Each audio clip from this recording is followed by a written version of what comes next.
Olá pessoal, boa noite a todos. Os sinos da Catedral da Sé anunciam agora aqui na sede do Ministério Público do Estado de São Paulo, 18 horas.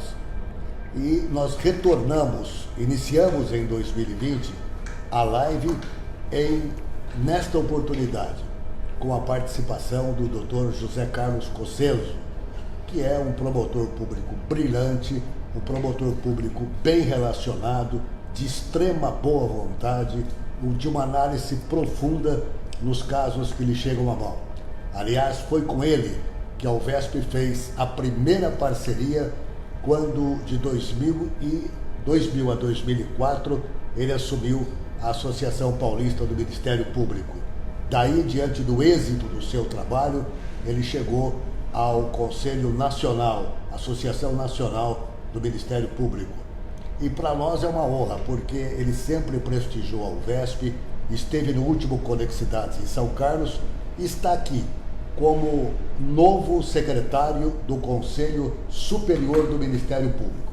Aliás, é matéria do Jornal do Interior, olha aqui, edição que já foi distribuída para vocês, matéria com destaque diante do espírito municipalista do Dr. José Carlos Cossenzo. Em sua sala, um relógio antigo, daqueles maravilhosos que não se encontram mais, anuncia também 18 horas. É o início da nossa live, a primeira de 2020. Dr. José Carlos Cossenzo, muito obrigado por nos receber aqui. É uma honra estar conversando com você aqui em sua sala, na Secretaria do Conselho Superior do Ministério Público. Bom, inicialmente eu quero registrar meus respeitos a todos aqueles que estão nos acompanhando.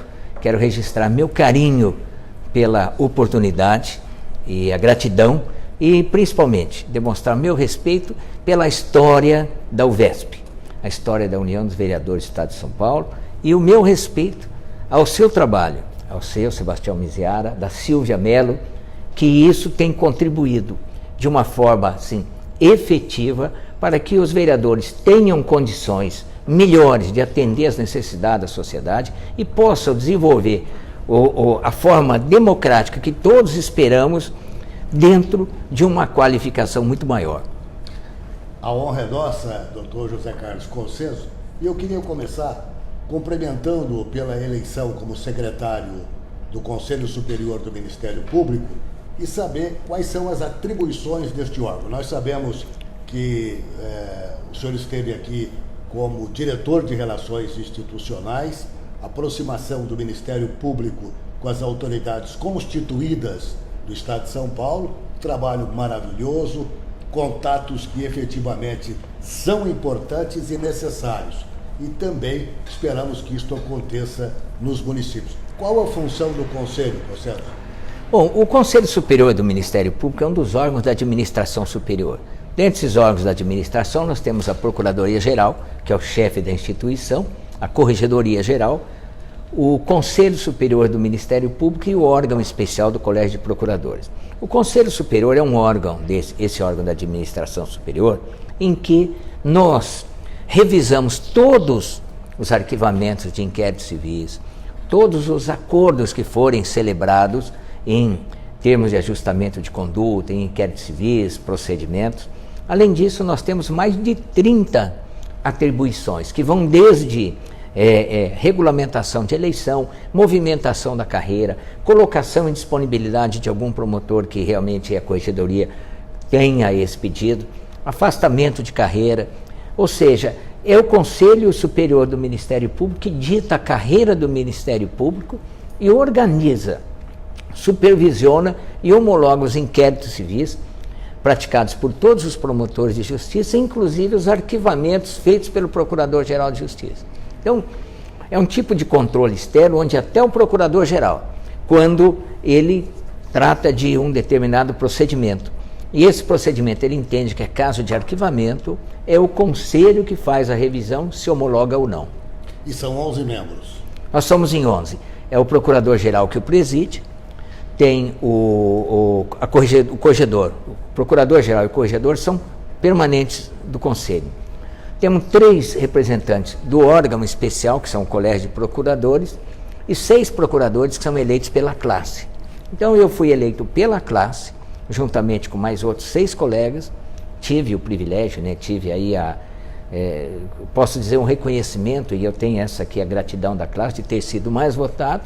Depois, dentre esse colégio, desses 11, é eleito o conselheiro, o secretário, conselheiro secretário. Então o secretário é aquele que dirige administrativamente, que organiza a pauta, é aquele que praticamente tem todas as funções que, exceto a presidência, quando o presidente ali está. Mas isso não invalida o seu cargo de diretor de relações institucionais? Não, eu tento ajudar, mas na verdade agora eu tenho que me utilizar fundamentalmente da condição de conselheiro, até porque hoje passam por nós todas essas relações aí que nós desenvolvemos aí, por exemplo, as relações com os prefeitos e tal, e os prefeitos, deputados, governador, por exemplo, todos os inquéritos abertos contra o governador, contra os deputados, contra presidentes de qualquer outra instituição, passam aqui por nós. Então eu estou me dedicando exclusivamente à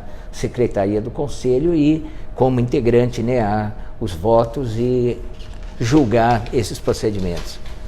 Dr. José Carlos Consenso, você que está chegando agora com a nossa live, pedimos que compartilhe, faça suas perguntas. É importante porque o tema de hoje tem tudo a ver com os agentes públicos do Estado de São Paulo. Nós vamos conversar um pouco sobre isso, porque são várias as questões que são colocadas para nós, tanto do Poder Legislativo quanto do Poder Executivo. E o Dr. José Carlos Consenso sempre foi um interlocutor. Eu diria até que foi sempre um apaziguador, alguém que contorna, respeita os lados, tem um respeito muito grande pelos agentes públicos e a recíproca é verdadeira. Então, o tema de hoje, Dr. Consenso, é o papel do Ministério Público com a sociedade. O Ministério Público é o guardião da sociedade. Como é que ele funciona hoje no Estado de São Paulo, no relacionamento com os agentes públicos? Ele representa a sociedade, evidentemente tem que ter algumas posições que podem contrariar, mas são estribadas na Constituição, mas de uma forma geral, qual é o relacionamento hoje no Estado? Bom, eu tomo a liberdade de fazer pelo menos uma reminiscência, né? Fazer um esforço histórico do Ministério Público. O Ministério Público sempre foi uma instituição que trabalhou junto com a sociedade, até que em 1988, com a Constituição de 88, fruto de um trabalho da Constituinte que veio de Tancredo Neves, depois o presidente Sarney assumiu o compromisso de convocar uma Assembleia Nacional Constituinte, e enquanto todos os segmentos da sociedade lutavam por direitos, lutavam para conquistar situações financeiras, umas situações que pudessem ajudá-lo, o Ministério Público entendeu, e isso nós devemos reverenciar as pessoas que construíram, que participaram efetivamente desse momento histórico. O Ministério Público sabia antecipadamente qual era o foco, qual era o êmbolo, qual seria o centro, né, dessa Constituição. Seria uma Constituição humanista, uma Constituição que preservasse o regime democrático, que criava os pilares do Estado democrático de direito, e o Ministério Público se colocou numa condição de não pedir benesses, não pedir favores, não pedir estrutura, mas o Ministério Público queria ser uma ferramenta para poder atuar em favor da sociedade e principalmente aplicar os direitos sociais.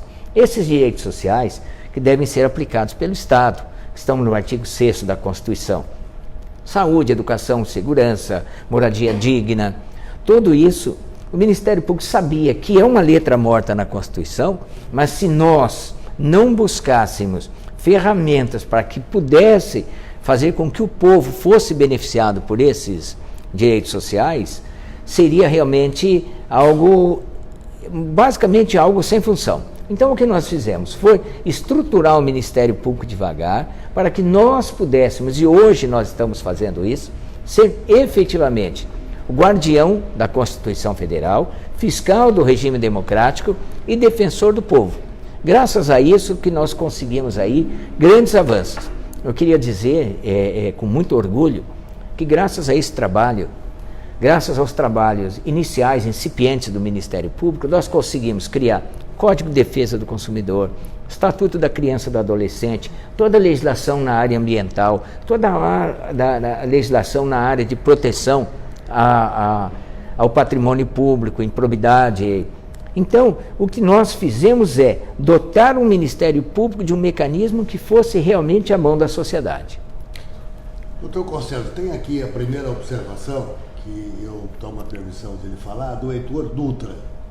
Ele diz o seguinte: parabéns, Biziara, e faz aqui uma reclamação. É uma pena o Ministério Público não se importar com ex-prefeito e ex-vereadores de cidades pequenas que cometeram inúmeras ações de corrupção. Estiva Gerbe pede socorro. O que eu estou entendendo aqui, ele está acusando ex-prefeitos e ex-vereadores que cometeram ações de corrupção, mas para isso precisa ter denúncia, né? Bom, são dois fatores. Eu queria mandar um abraço e agradecer aí a oportunidade do cidadão aí que nos fez a indagação. O Heitor, grato pela gentileza. Nós trabalhamos, o Ministério Público trabalha dentro de uma sistemática que é a sistemática legal. Você tem em cima a Constituição Federal, depois da Constituição Federal você tem as leis ordinárias, depois você tem as leis estaduais, e a partir daí é de onde nós trabalhamos. Nesse caso, onde o Heitor está referindo, ele se trata de ações por improbidade administrativa. Nas ações por improbidade administrativa, a prescrição, segundo a lei, é de 5 anos. Então, se porventura você for fazer uma fiscalização e o fato, dentro do conhecimento do fato e a data em que você começa a investigação decorreram mais de 5 anos, ou se proposta ação, ela não consegue ser julgada em 5 anos, evidentemente que pode acarretar a impunidade das pessoas. Agora, o Ministério Público trabalha de uma forma incansável, rápida e tenta ser extremamente segura. Mas nós trabalhamos também com várias situações. Não cabe ao Ministério Público ir bater de casa em casa perguntar se tem alguma coisa. Então, o papel da sociedade, e isso é importante que a sociedade possa ser educada, possa ser politizada nesse sentido, de fiscalizar o agente público, o agente político, é importante até para o fiscalizado encaminhar ao Ministério Público, que muitas vezes também os fatos são políticos, puramente políticos, e não são fatos de ordem. Há de se separar, né? Há de se separar fundamentalmente os atos políticos e os atos de improbidade, as práticas criminais. Então, muitas vezes, esses fatos que sejam são apenas de ordem política, e de ordem política tem que resolver o povo. Não se pode.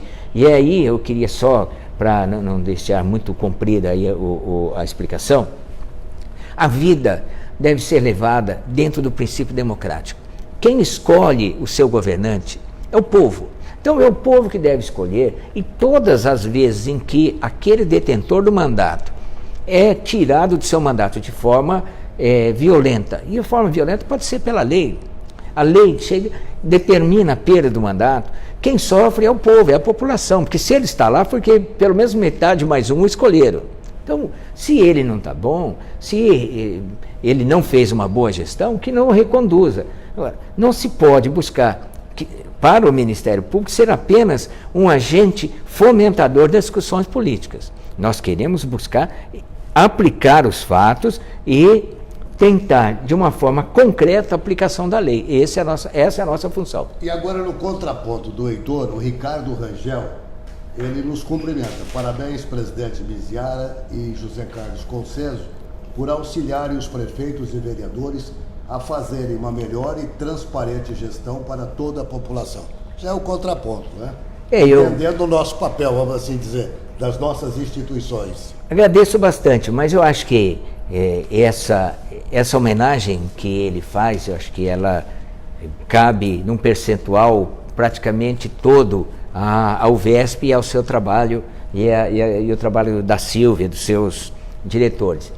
Porque a forma de você buscar a educação, buscar a estruturação, o conhecimento para o vereador é realmente excepcional, e isso é importante. Ao Ministério Público incumbe, mesmo como fiscal da lei, o Ministério Público não pode ser um orientador técnico, ele não pode ser um parecerista. Mas o Ministério Público, eu digo, os membros do Ministério Público, os promotores de justiça, eles devem compreender a questão local, a questão política local, a questão cultural, a questão social, econômica. Você não pode... a Constituição diz que o princípio da isonomia, o princípio da igualdade, é você desigualar os desiguais até que eles possam ser igualados. Então, às vezes, o que se aplica na cidade de São Paulo não é aplicado em Estiva Gerbe, como disse aí o Heitor. Você, às vezes, a situação de quem mora no Pontal do Paranapanema, apesar das peculiaridades locais, é diferente de quem mora aqui no Vale do Ribeira, no Vale do Paraíba, quem mora na zona da região da Sorocabana, da Araraquarense. Então, o que nós temos que entender, aquela região, aquele momento, e buscar aplicar a lei, mas acima de tudo, e agora eu gostaria depois, na hora que a gente abrir ali mais o campo, né, alargar o campo de discussão, esse pacote anticrime estabeleceu ao Ministério Público a possibilidade de realizar acordos na área de improbidade administrativa. Esse foi um avanço monstruoso.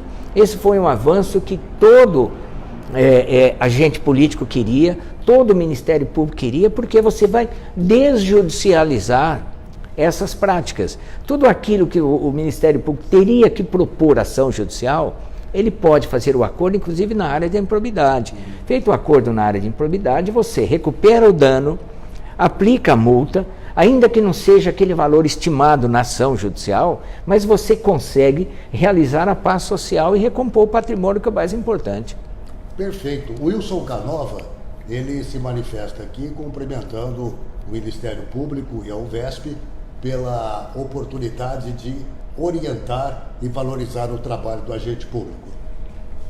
Mas o doutor José Carlos Cossenzo, que é o nosso entrevistado aqui, ele foi eleito secretário do Conselho Superior do Ministério Público e para os novos vereadores e novos prefeitos foi o primeiro, isso há quase 15 anos atrás, a assinar um convênio com a União de Vereadores do Estado de São Paulo, onde em cada seminário que a UVESP realizava, tinha sempre um promotor público para conversar com os agentes públicos do Estado de São Paulo. E era uma oportunidade única, não só de orientar, como disse o meu querido amigo Márcio Elias Rosa, não era só orientar, mas também conversar, entender um pouco da dinâmica do papel do agente público do Estado de São Paulo. Portanto, compartilhe, vocês que estão nos cumprimentando, compartilhe. E tem aqui conosco, participando do nosso programa, da nossa live, Rodolfo Conceição, que é procurador jurídico da Câmara Municipal de Caraguatatuba. Um abraço a você. Andréia Duarte, do jornal Vidas Lá Fora, ela está nos assistindo lá em Lisboa. O Rafael Gomes, de Caraguatatuba, chefe de gabinete da diretora administrativa da Câmara de Caraguatatuba. O Ricardo Rangel, Clóvis Bandeira, o Liquinho Bergo, Williams Marge Júnior, o Heitor Dutra, o Leandro Castelli, o Den de Itaiaçu, o advogado Williams Kester, o jovem advogado brilhante, atuando na área do direito administrativo e consultor da UVESP. O Rogério Nucci, o Marco Antônio Melhado, vereador em Pedro de Toledo e diretor da UVESP, o Wilson Canova, acabamos de agradecer as manifestações do Wilson, e o Wilson Ceciliato, que é de Jacareí. Tem mais aqui. Paulo Paiosa Neto, de Monte Azul Paulista, e o José Paulo Paiosa é presidente do Parlamento Regional do Vale do Rio Grande. E o José Silvio Abreu, de Estiva Gerbe, vereador lá de Estiva Gerbe. Paulo Paiosa, também vereador. O Leandro Mapa, o Devanir Mantoani, que é de Campinas, o Eduardo Carmona, de Curitiba, a Sônia Beolque, de Ibirá, e o Hiroshi Tahira, aqueles que estão conosco na live. E eu peço mais uma vez, compartilhe, porque o tema aqui vai ser excepcional, excelente, porque nós estamos conversando com o promotor público, mas que, acima de tudo, tem um grande espírito municipalista. Foi quem, repito, fez o primeiro convênio para que promotores participassem de seminários com vereadores e representantes do Poder Legislativo. Doutor Consenso, nós falamos aqui das funções do Conselho Superior, o papel do Ministério Público. Aliás, eu quero aqui aproveitar e cumprimentá-lo também, assim como estender os cumprimentos ao Procurador-Geral, o doutor Ismânio, pela coisa importante de ter feito um trabalho para resolver a questão da judicialização do SUS. Esse é um problema sério, né, Consenso? Esse é um problema extremamente sério, e nós fizemos aqui, o Ministério Público foi pioneiro de buscar um projeto que chama-se Acessa SUS. Esse Acessa SUS foi desenvolvido em parceria com vários outros órgãos, a começar esses órgãos com Governo do Estado, Assembleia Legislativa, Prefeitura de São Paulo e vários outros, Tribunal de Justiça, Tribunal de Contas. Então, o que é que nós buscamos? Dentro dessa complexidade que é a área da saúde, nós buscamos fazer essa descomplicação, buscar rapidez no atendimento às pessoas, buscar rapidez e principalmente uma prestação ampla para aquelas pessoas que têm a necessidade de ser atendida pelo Sistema Único de Saúde. Foi realmente um grande êxito, foi talvez um dos maiores aqui, né? E tem dado um resultado fabuloso. Isso para nós é extremamente importante, que você trabalhar, buscar o cumprimento da lei e principalmente deixar aquela pessoa que é pobre, que é destinatária do serviço, feliz com o trabalho, essa é a maior recompensa que o Ministério Público pode ter. Doutor Conselho, vamos falar um pouco da área municipal. Nós sabemos, e você colocou muito bem, a questão de vários problemas que envolvem prefeituras.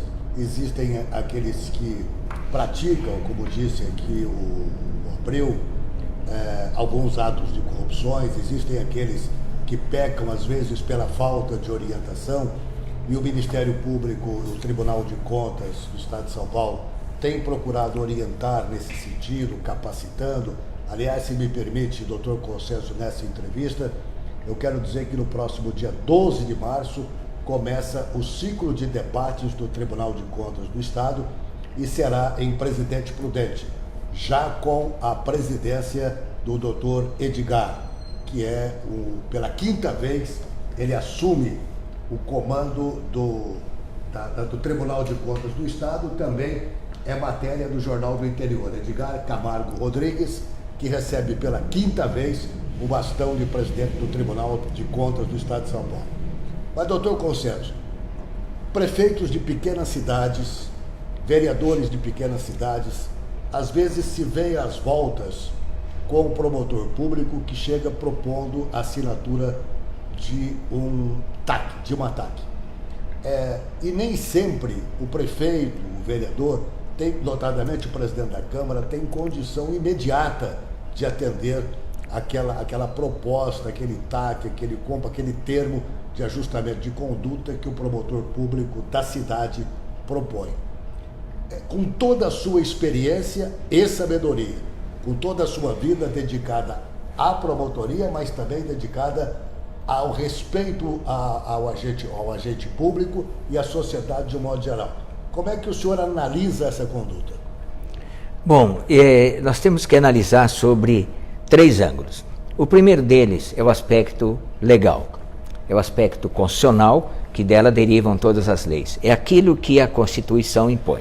Segundo, as leis municipais que regem o comportamento do prefeito e do vereador. Porque nós temos um sistema de reserva legal que determinadas leis são tão importantes que são feitas dentro do município, outras dentro do estado, outras que se aplicam em todo o território nacional, que são as leis federais ordinárias e acima de tudo, a Constituição Federal. Nós sabemos, e o promotor de justiça tem necessariamente de conhecer, hoje a realidade brasileira. Hoje, pelo sistema, não é uma crítica, é uma constatação, pelo sistema de distribuição de riquezas, você tem a federação com um bolo monstro, você tem o Estado com as suas dificuldades, um Estado como São Paulo. Quando você diz que um Estado como São Paulo sofre dificuldade orçamentária, é porque a situação extremamente é calamitosa no resto do país. E temos os municípios, com todo... voto assistir não é crítica, mas é constatação. Os municípios hoje estão numa situação dificílima. A maioria dos municípios sobrevivem a duras penas. Sobrevivem não com aquilo que se arrecada, mas sim aquilo que recebe. E o que não é bom. O ideal era que o município, em todo o mundo, como você tem na Europa, como você tem na América do Norte, o município tem que ser autônomo, ele tem que ser a sua renda, ele tem que ter a sua fração específica no orçamento da União. Na Alemanha, que você conhece muito bem. Na Alemanha. Não é correto você eleger um prefeito que vai cuidar do município, não vai cuidar sem nada. Ele tem que passar o Pires, ele tem que ir para Brasília, ele tem que ir a São Paulo, ele tem que ir para todo lugar pedindo um dinheirinho ali. Sabendo dessa dificuldade, eu disse que as duas dificuldades resumem aqui. A primeira delas é a administração com os recursos parcos, os recursos quase nenhum. A segunda é o cumprimento da lei. Então nós temos um confronto seguinte: o promotor, ele é oprimido pelo cumprimento da lei. Então a Constituição diz que os cargos, por exemplo, os cargos de procuradores, eles têm que ser cargos de concurso, os cargos têm que ser lotados através de concurso público. Então, vou dar um exemplo de câmaras municipais, é o que eu tinha recebido muito aqui, e a maioria deles, grande parte desses pleitos você tem me trazido, pedindo para ver se a gente consegue consertar, ver o que pode fazer para ajudar as câmaras, os vereadores, e na medida do possível a gente tem atendido dentro do diálogo, dentro da conversa. Você tocou num ponto que é um ponto que é institucional e jurídico interessante, que é o termo de ajustamento de conduta. O termo de ajustamento de conduta é uma forma que a lei de improbidade nos passou para você evitar a judicialização de processos, a judicialização dos fatos. Então, tem um fato ali, qual era a regra anterior? Eu ponho no papel e entro com a ação judicial. Entro com a ação judicial, essa ação vai demorar anos a fio, talvez não acabe nunca, o juiz vai embora, o promotor vai embora, o agente político que estava ali praticando dano já saiu da política ou já faleceu, e aquilo ali não resolve nada. E a população fica num descrédito em relação ao Poder Judiciário e também não consegue recuperar aquele dano. O promotor busca um termo de ajustamento de conduta, ou seja, é uma forma que você estabelece e fala, olha, isso daqui não está correto. O que nós podemos fazer para recolocar o carro nos trilhos, a locomotiva, os vagões? Então nós vamos fazer o seguinte, senhor prefeito, senhor presidente da Câmara, a lei tem que ser assim. Não podemos fazer um termo de ajustamento de conduta, ou seja, nós vamos ajustar a sua conduta àquilo que a lei determina. O senhor tem um prazo, vamos supor, de 6 meses para mandar um projeto de lei, para a gente adequar, ajustar isso daí. Muitas vezes, o promotor é premido por estabelecer, pelo menos propor um termo de ajustamento de conduta, e esse termo de ajustamento, ele é quase que uma opressão, é aquele ali. Vou dar um exemplo, eu não vou falar a cidade, dentro daqueles vereadores que você sempre nos pediu para atender. De repente, uma Câmara Municipal, que eles devem ter sessões, geralmente uma sessão por mês, para tratar de assuntos específicos e rápidos, há necessidade, segundo a lei, de ter uma procuradoria jurídica lotada através de concurso público. Essa Câmara, que não tem um único funcionário, tem um funcionário emprestado pela Prefeitura Municipal, vai ter que fazer um concurso para criar o cargo com pelo menos 2 procuradores jurídicos. Esses procuradores jurídicos, a partir do momento concursado, eles são autônomos, são independentes, e os pareceres deles são de acordo com o posicionamento deles, e além dessa dificuldade para efetivo governo, aplicação prática no governo, ele vai causar um mal quase que irreversível, porque se você não tem dinheiro para contratar um funcionário para a Câmara, como você vai pagar os vencimentos de 2 procuradores jurídicos, e você tem que dar uma estrutura para esse procurador jurídico? Então nós estamos nesse impasse. O promotor procura cumprir a lei, precisa cumprir a lei, e aquele contra a lei é aplicado, ele não tem condição de cumpri-la. Essa é a grande dificuldade, e essa grande dificuldade você só resolve através de diálogo. Sim. Diálogo e compreensão. Porque um termo de ajustamento de conduta, ou uma ação civil pública, um inquérito civil principalmente, quando se instaura um inquérito civil, a pessoa tem que levar em conta não só a juridicidade do fato, não o aspecto jurídico, falou, olha, a lei diz isso, mas você tem que ver, eu volto a insistir aquilo que eu disse um pouquinho antes, os problemas locais. De repente, fala, olha, essa população é mais pobre, ela precisa mais disso. Aqui o problema é de dano ambiental, aqui é um problema de consumidor, aqui é um problema de infraestrutura. Então, o que você tem que devagarinho entender aquele momento, aquela dificuldade das pessoas, no aspecto social, no aspecto político, no aspecto econômico, para que você possa resolver o problema. Insisto, se você utilizar o termo de ajustamento de conduta, e principalmente fazer o acordo, inclusive na área de improbidade administrativa, que era vedado pela lei. Posteriormente, a lei foi sendo derrogada aos poucos e agora esse pacote anticrime estabeleceu a possibilidade de fazer esse ajustamento, fazer essa composição. Essa composição tem que ser submetida a nós, ao Conselho Superior do Ministério Público. Então, se tem que ter a sensibilidade do acordo lá, tem que ter a sensibilidade nossa para entender que esse acordo feito pelo promotor, ele levou em consideração todos esses critérios, a gente tem que ter essa sensibilidade para buscar de toda maneira a homologação dele, e quando não for homologar, a gente pede para fazer alguma diligência, para alguma complementação, evitando de toda maneira ajuizar ações que elas são intermináveis e, com certeza, prejuízo a todas as partes. Aqui o Mário Aparecido Eusébio Júnior. Parabéns, Sebastião Viziara, por mais esta live. Dr. Cossenzo tem muito conhecimento e sabe transmiti-los de maneira brilhante. Com certeza será enriquecedor. Ô Mário, está sendo, hein?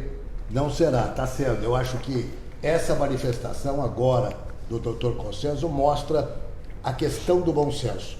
Recentemente um prefeito disse a nós que quando ele tem alguma coisa que pode suscitar dúvidas, ele vai até o promotor público da cidade, num diálogo, e resolve.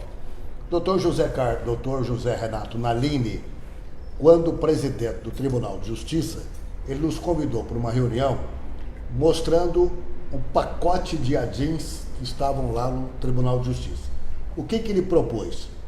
Que, na hipótese de ter uma legislação que pudesse provocar diferentes pensamentos ou diferentes observações, que se reunissem prefeito, presidente da Câmara, promotor da cidade e, quem sabe, até o juiz, para analisar se convém ou não que aquela lei vá para o plenário para discutir. Com isso, evita este ajuizamento de ações, em consequência, as ações diretas de inconstitucionalidade. Eu acho que, da mesma forma que há essa recomendação do Dr. José Carlos Cossenzo, e a análise é o seguinte: ele mostrou o seu ponto de vista, e numa live aberta ele está dizendo o promotor poderia agir assim, embora ele está embaixo da Constituição e tem que cumprir a Constituição. Cabe também ao prefeito e ao vereador ter a sensibilidade de procurar esses representantes da sociedade, como promotores e os representantes do judiciário, para discutir alguma lei que, porventura, possa levar à ação direta de inconstitucionalidade. Portanto, doutor Zé Carlos, foi magnífica esta sua observação, e eu acho que esses termos de ajustamento de conduta podem ser analisados sob esse prisma que o doutor José Carlos Cossenzo falou, e não necessariamente por aquele tipo de eu faço, eu não faço, eu assino, eu não assino. O diálogo, ele bem colocou, resolve tudo. Nós queremos agradecer aqui conosco Antônio César Simão. Ele é de Santos, foi prefeito de Itaipu. Simão, um grande abraço a você. O Laércio Escaramal, se não me engano, o Laércio é de Taquaral. Vereador Timba de Assis, a Malu Ribeiro de Jacareí, Pedro Paulo Carvalho, José Ivanildo Almeida, Luiz Otávio, Cidinha Rodrigues de Rio Claro, foi vereadora, defensora da causa das pessoas com deficiência, Marcos Monteiro, que foi secretário de Estado, grande abraço, professor Marcos, o Fernando Cachaça, o vereador Vanilton Cruz, Wilson Gonçalves, que nos honram com esta audiência, e aqui nós estamos cumprimentando, e cabe a você também fazer este papel, cumprimentando o Dr. José Carlos Conceso, que assume a Secretaria do Conselho Superior do Ministério Público. Repito, é um promotor que sempre procurou resolver as questões através do diálogo. É um palmeirense convicto, né? Em cima de tudo. Doutor Conceso, quais os cargos na promotoria que você já assumiu? Bom, eu só me permito fazer uma observação sobre uma figura ilustre que você mencionou, que é o Zé Renato Nalini. O Zé Renato Nalini é um amigo fraterno, e o Nalini, além de ser um intelectual, ele foi um presidente do Tribunal de Justiça que revolucionou a forma humana de serem tratadas as coisas. Nessa posição que ele disse a respeito das ADIs, né, as ações diretas de inconstitucionalidade que o Ministério Público vem propondo, eu queria só fazer um esclarecimento técnico para os vereadores, para os prefeitos, para os agentes políticos que estão nos ouvindo. A ação para declarar inconstitucionalidade, ela só decorre quando há um ato, foi elaborado, e a gente verifica se ele é constitucional ou não. O ato que é preparado, um projeto de lei, um decreto, seja lá qual for a forma dessa legislação, ela tem que ser posta, volto a insistir, dentro de um sistema de verticalidade. Ela tem que obedecer à lei estadual, tem que obedecer à lei ordinária e principalmente, né, e é o fundamental, a Constituição Federal. Quando o Ministério Público aqui, as ações de direta de inconstitucionalidade só podem ser ajuizadas pelo Procurador-Geral de Justiça. Então, o promotor lá na ponta, lá embaixo, o promotor que está na comarca, verifica essa situação e ele encaminha essa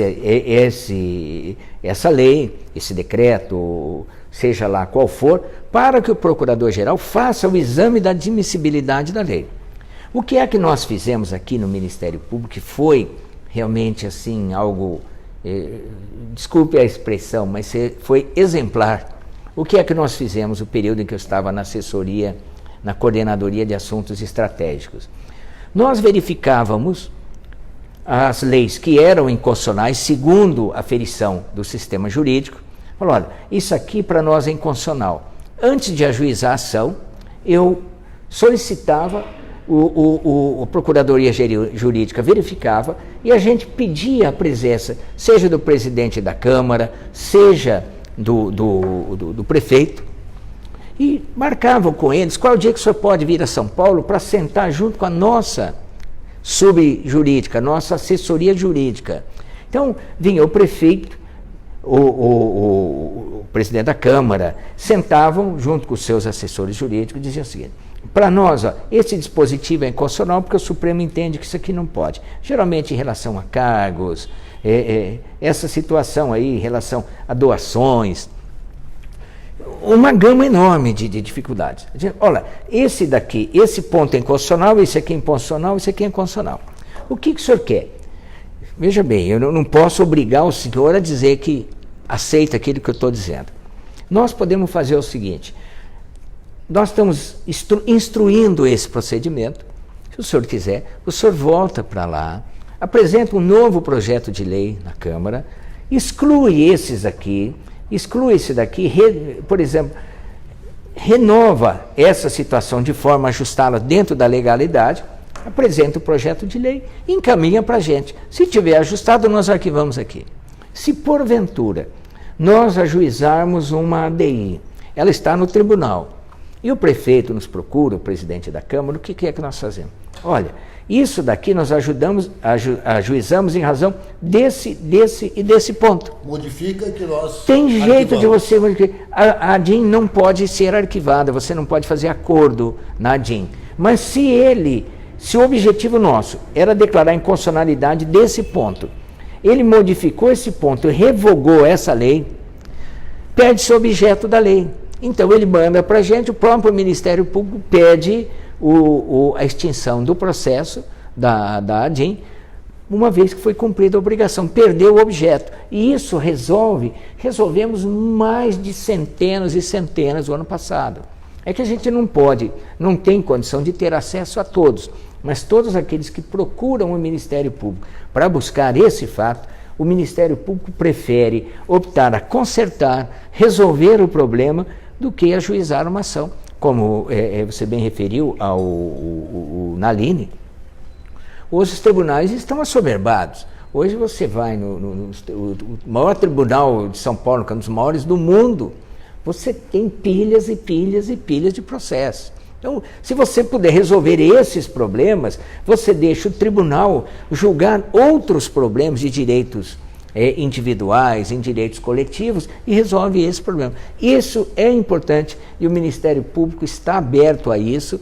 O Ismânio realmente foi um inovador nesse fato e nós fizemos assim, tivemos grandes avanços. Voltando aí à sua pergunta, né, em termos de carreira, né, eu fiz uma carreira que para mim foi excelente, né? Eu passei um bom tempo, eu fui promotor em Estrela do Oeste. Eu fui promotor em Estrela do Oeste na época antes da Constituição, e posteriormente foi quando foram obrigados a criar as leis orgânicas, tal, e eu participei assim muito intensamente junto com a comunidade, com os senhores vereadores aí na elaboração da Carta Estadual, que é a Constituição Estadual, 89, das leis orgânicas, seja de Estrela do Oeste, seja depois por onde eu passei, né? Eu passei por, pelo menos, eu não sei exatamente a quantidade de cidades, mas eu trabalhei em Fernandópolis, Votuporanga, Pereira Barreto, trabalhei em Andradina, trabalhei em Santa Fé do Sul, Palmeira do Oeste, os oestes quase todos ali, Guarani, só não trabalhei em Corinthians do Oeste, infelizmente, mas toda aquela região da região de Rio Preto. Aí depois eu fui para a região de Araraquara, Itápolis, Ibitinga, toda aquela região ali, Araraquara. Eu fui o primeiro promotor em América Brasiliense quando instalou ali. E na região trabalhei em toda a cidade. De Araraquara fui promovido a São Paulo. Trabalhei em mandados de segurança. Depois eu trabalhei no júri. E aí eu fiquei muitos anos no Tribunal do Júri, o 5º Tribunal de Júri da capital, que é um júri aí que tinha muitos julgamentos assim de, como é que eu poderia dizer, julgamentos midiáticos, né? Ixi, aquela da menina que assassinou os pais, né? E tem a Matsunaga, então eram julgamentos assim, bem midiáticos, era muito bom, mas... E depois eu vim para a administração junto com o doutor Ismânio e fui me promovido a procurador, mas eu fiz uma carreira assim que para mim foi extremamente gratificante, porque em todos os lugares que eu fui, eu praticava o Ministério Público junto com a sociedade. Isso, junto com a sociedade. Quando eu me recordo, quando eu estava em Araraquara, que entrou em vigor o Código de Defesa do Consumidor, tinha 2 emissoras de rádio. Uma era a Rádio Cultura, a Morada do Sol e a Cultura. Sim. Então, tinham 2 programas ali de 2 jornalistas muito famosos. Um era o Madalena, o outro era o Polese. Jornalistas assim, sabe aqueles jornalistas de qualidade, que sabe discutir a notícia, debater. Então eu ia no programa de um, depois ia no programa do outro, chamava a sociedade, sabe, olha, isso pode ser feito, isso não pode ser feito, chamava os consumidores, os fornecedores, e aí a gente poderia ir discutindo. Tinha um problema grande da prefeitura, tinha problema de água, sentava com o diretor de água, vamos resolver isso daqui, qual o prazo que se quer, porque se você ajuizar uma ação, você não vai resolver. Sabe? Infelizmente, às vezes não resolve. Doutor Conselho, tem um palmeirense aqui lhe mandando um grande abraço, desejando sucesso em sua brilhante carreira, doutor Sérgio Rossi, diretor-geral do Tribunal de Contas do Estado de São Paulo. O Sérgio, além de ser meu amigo, eu sou um fã incondicional do Sérgio, é certamente uma das personalidades mais marcantes da vida institucional brasileira, sabe? O Sérgio realmente um exemplo a ser seguido por todos, e é um pai de todos, né? Poucas pessoas conhecem o que ele conhece. Então vai aqui para o Sérgio meu abraço e principalmente a declaração de um fã. E outra coisa, tem uma pessoa que nos assiste em todas as lives, que está conosco agora, também é palmeirense, lhe mandando um forte abraço. É um homem a quem nós temos o maior respeito pela sua qualidade como promotor público, como deputado, como secretário de Estado e agora como conselheiro do Tribunal de Contas do Estado de São Paulo. Dimas Ramalho, um querido amigo. Bom, o Dimas, ele dispensa apresentações. O Dimas é meu amigo de 30 anos ou mais. O Dimas sempre foi uma referência política. O Dimas é uma pessoa que na política pode ser referendado, taxado de reserva moral. É uma pessoa que nunca alguém assim, falou algo, uma vírgula sobre a questão da probidade dele. E o Dimas tem também, além de todas essas qualidades, de deputado, de administrador, foi secretário de habitação, de uma série de situações. O Dimas, apesar de palmeirense, é um belíssimo jogador de futebol. O Dimas foi realmente um dos melhores jogadores de futebol que teve em Taquaritinga e continua sendo um craque na vida. Tenho muita honra, muito orgulho em ser amigo do Dimas Ramalho. Olha aqui, nós temos também outros que estão conosco na live e aqueles que começaram conosco agora, quase no finalzinho, Dr. José Carlos Cossenzo, foi promotor público, é procurador, diretor de Relações Institucionais do Ministério Público do Estado de São Paulo, o que significa o ministério mais próximo da sociedade, dos municípios, e agora, para a alegria de todos os seus amigos, para a alegria do doutor Ismânio também, que nos disse que estava torcendo muito pela eleição do doutor Cossenzo, ele é secretário do Conselho Superior do Ministério Público. Conosco o Fábio Rinaldi, o Paulo Sérgio Gomes da Bahia, da Transparência Municipal, grande abraço, Paulo.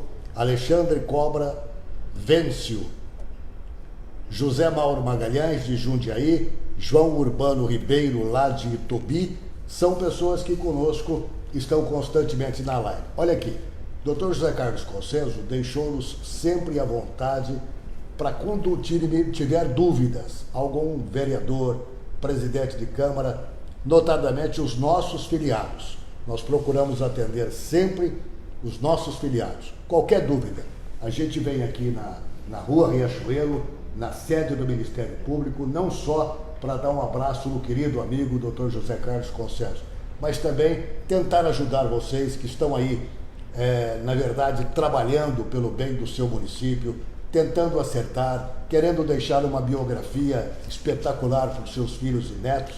E a nossa missão é a de ajudar os nossos filiados. Nós estamos com 45 minutos de live, mas é importante, antes de encerrar, fazer uma pergunta ao Dr. Cossenzo.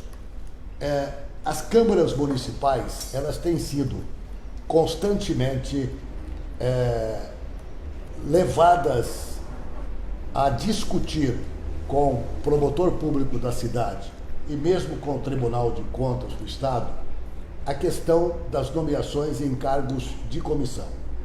Eu quero dizer que, pessoalmente, eu tenho a minha posição. Eu acho que cargo em comissão leva muito mais um trabalho fecundo em ajuda aos vereadores do que os cargos efetivos. Claro, guardando-se a proporção que é bem menor nesse sentido.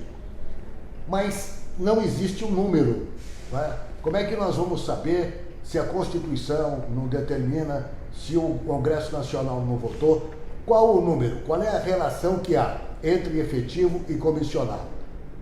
De um lado do tribunal, nós sabemos que existe lá um pensamento quase que geral dos conselheiros do tribunal com relação ao número de comissionados. Mas eu gostaria de saber do grande amigo, promotor público, procurador, secretário do Conselho Superior do Ministério Público, amigo dos municípios. Qual é, doutor Cossenzo, o número ideal, na sua concepção, de comissionados no Poder Legislativo, principalmente? Como eu fiz anteriormente, eu atrapalho um pouquinho a resposta, e eu queria dizer o seguinte: o meu pensamento, o meu posicionamento é que a política é a arte mais importante que existe na sociedade. É através da política. A política é a arte de você buscar o bem comum através de práticas e ações positivas. Esse é o meu entendimento. Essa execração pública de que, olha, político... Se nós não tivéssemos político, nós não tínhamos uma sociedade que nós temos, nós não teríamos a democracia que nós temos. Ruim ou não, nós estamos no período democrático maior da história desse país. Então, com todos os problemas, caçado presidentes, caçaram 2 presidentes, foi uma série de situações aí, presidentes, ex-presidente da República preso, senadores presos, e a democracia está funcionando bem. Então, para mim, a probidade na política, pelo que eu tenho conhecimento, é a regra. Eu tenho os políticos todos como pessoas sérias, como probas, pessoas que querem se dedicar àquilo ali.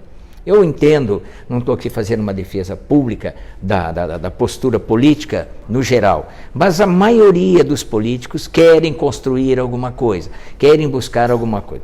E dentre esses, com todo respeito aos demais, os que mais têm interesse em buscar resolver os problemas da sociedade são os vereadores. São aqueles que querem resolver um problema, seja o problema de um poste, de uma energia elétrica, seja um problema de água, seja um problema de trânsito, seja um problema de escola. O vereador realmente é o fiscal, não só o ouvidor, mas é o transmissor daquela opinião, daquela ouvida, né? Eu digo sempre que o vereador é um ouvidor, mas também um falador, né? Ele ouve bem, mas ele vai lá falar efetivamente aquilo que precisa. E é isso que nós queremos. Quanto ao número especificamente, é uma dificuldade que nós temos. Eu queria deixar bem claro aos amigos que estão nos acompanhando, os vereadores, principalmente agora, né, presidentes de câmaras, vereadores. Nós temos um vácuo, nós temos uma lacuna, temos um buraco negro na legislação. Então, o legislador se recusa a estabelecer um número. Porque se porventura o Congresso Nacional estabelecer um número, é possível, no máximo, ele estabelece o teto, ele não precisa dizer o mínimo, estabelece o teto. Por exemplo, em cada Câmara Municipal terá no máximo 30% dos cargos em comissão da quantidade dos cargos existentes no quadro. Então nós teríamos uma forma de trabalhar. O promotor de justiça, ele trabalha sob o princípio da legalidade, mas ele tem independência funcional. O promotor é independente. O promotor lá na base, ele não obedece à ordem do Procurador-Geral. A Constituição diz que ele obedece à lei. Ele trabalha dentro do princípio da lei. Então, se o promotor, dentro daquilo que ele observa, ele acha que é excessivo o número de cargos, nós tivemos assim disparidade. Nós tivemos cidades grandes metrópoles do estado de São Paulo, em que o número de vereadores era inferior ao número de uma cidade pequenininha, em razão dessas discussões. O Ministério Público tem visto na faixa de 20%, 25%, seria até aceitável. Mas, infelizmente, nós precisamos de uma luz. Como você falou 2 vezes em futebol aí, nós precisamos de uma regra claríssima. Se caiu na área, pênalti é falta. Se a bola saiu, é escanteio ou lateral, nós precisamos disso. Então, até lá, enquanto nós tivermos uma decisão definitiva, nós cumprimos aquilo, especificamente quais são os cargos, qual é a forma de você lotar esses cargos em comissão. Mas de uma coisa, independentemente de qualquer coisa. Eu comungo dessa ideia, aceito crítica de todos os colegas, mas para mim, os cargos comissionados são os cargos que mais efetivamente prestam serviço, são mais que fazem. Até porque é o seguinte, por uma questão extremamente lógica.